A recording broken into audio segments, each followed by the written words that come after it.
सोप्या रेसिपीमध्ये तुमचं स्वागत आहे. आज मी चिकन कसं बनवायचं ते तुम्हाला सांगत आहे.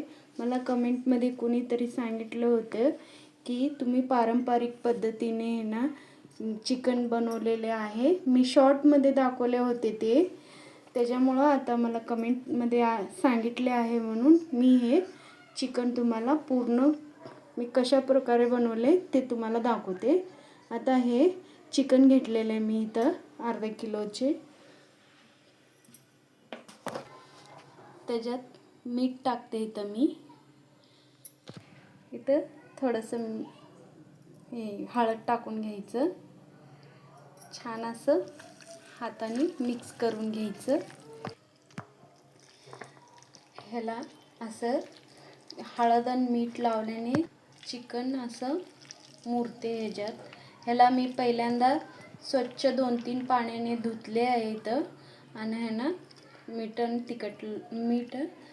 आणि हळद लावून ह्याला झाकण लावून 5 मिनिट ठेवते. ह्याला झाकण लावून 5 मिनिट ठेवून आता इथं मी पातेले घेतलेले आहे. इथं तेल टाकते मी. इथं 2 माप तेल टाकून घेते. इथं मी अद्रक, लसूण आणि कोथिंबीर त्याला वाटून घेतलेलं आहे इथं मी. आता हे टाकून घेते.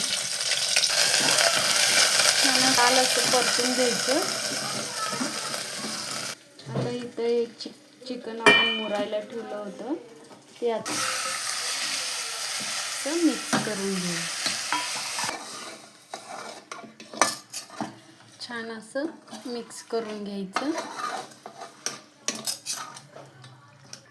आता हे असं ताट ठेवायचं. ताटावर पाणी टाकून द्यायचं आणि त्याला शिजवायला ठेवायचं. पाणी गरम झालं की मग थोडं थोडं पाणी करून आपल्या पातेल्यात ओतून घ्या.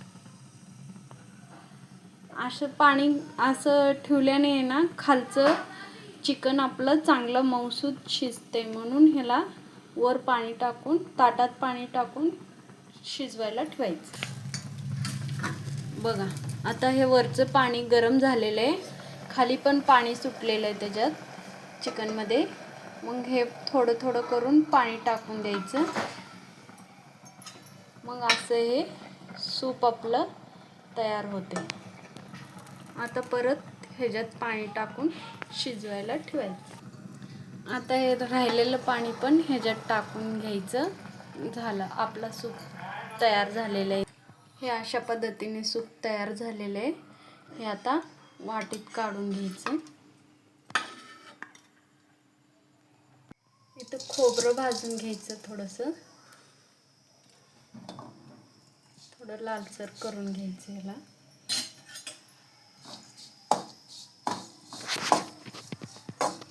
इथं खोबरं असं मी लालसर भाजून घेतलेलं आहे. हे काढून घेऊया. त्याच कढईमध्ये थोडंसं तीळ भाजून घेऊया. इथं तर हे भाजलेलं इथं असं काढून घेऊया. थोडंसं साजिरा गरम करून घ्यायचं. थोडंच गरम करायचं, जास्तीचं गरम करायचं नाही. असं वाटून घेऊया. सगळं मिक्स करून थंड झाल्यावर मिक्सरमध्ये टाकून वाटून घ्यायचं. इथं मी सुकं खोबरं घेतलेलं आहे. हे सेपरेट वाटून घ्यायचं. इथं लसूण घेतलेलं आहे, अद्रक घेतलेलं आहे, कोथिंबीर घेतलेलं आहे. सगळं जिन्नस मिक्स करून ह्याला वाटून. इथं मी चिकनला आहे ना सुक्का करणार आहे. 2 माप तेल घेतलेलं आहे इथं. हे असं खोबरं वाटून घेतलेलं आहे थोडंसं पाणी टाकून. आता हे तेल गरम झालं की ह्याच्यात घालून घ्यायचं थोडं. हे असं लालसर परतून घ्यायचं. मग हे आमचं घरचं आहे ना काळा मसाला आहे. हे भाजीला टाकलं ना दुसरा मसाला टाकायचं गरजच नाही. हे मसाला टाकून थोडंसं परतून घ्यायचं. हे कलर बी येतंय आणि नाही खूप चवीला पण होतं हे मसाला. चिकन टाकून घेऊया.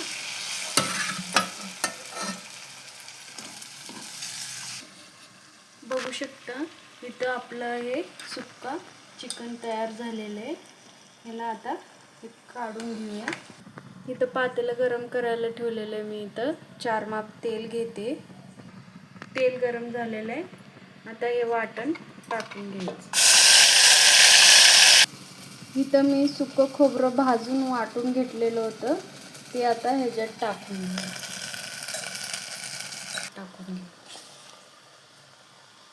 आपल्या चवीनुसार. आता भाजीतलं राहिलेलं सूप टाकून घ्यायचं. अशा पद्धतीने हे आता तर्रीवाला रस्सा इथं तयार झालेला आहे. थोडंसं शिजवायला ठेवायचं छान असं तेल सुटूस तर. तर 1 चमचा चिकन मसाला टाकून घ्यायचा. थोडंसं चवीनुसार मीठ टाकून घ्यायचं. मीठ आपण पहिलाच टाकलेलं आहे त्याच्यामुळे जास्त काय टाकायची गरज नाही. थोडंसं चवीनुसार टाकायचं. अशा पद्धतीने आपले घरगुती चिकन तयार झालेलं आहे. बघू शकता छान असे.